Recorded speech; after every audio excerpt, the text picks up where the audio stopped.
I love everything about cars. I was told by my parents that I was obsessed with cars from, the crib basically onwards. I really love the sound of engines. I love the sort of fluid shapes of car design. So it's just kind of, for me, it all comes together in a very emotional way of just the sound, the looks, and the actual thrill of driving cars is just a big thing for me. The G80 Sport has a really nice engine note that you kind of hear in the higher RPMs. And I really enjoy kind of listening to the engine as you're winding it out and the turbos are spooling up, and it really comes alive.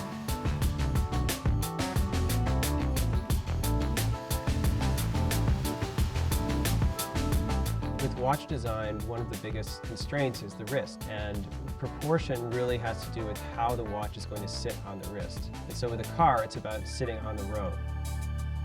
For many years, I worked in an agency environment, and so there were a lot of stakeholders and clients. And so when I went off on my own, it was really satisfying to be able to design something exactly the way that I thought it should be and own it. When you're designing a product, there's a desire to be original and a desire to call attention to the product, and you have to have a certain amount of restraint. I think the most appealing thing about the Genesis G80 Sport is the fact that it is such a clean design, and it is such a well-proportioned car. It just has a good stance. When you look at it up close, you really see how understated the car is. The headlight cluster shows a lot of careful thought and a lot of detail around how it's executed.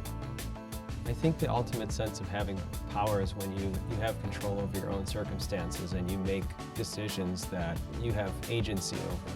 And so when you're in the position to decide, okay, I'm going to do this, and then there's nothing standing in your way, that's a really wonderful feeling.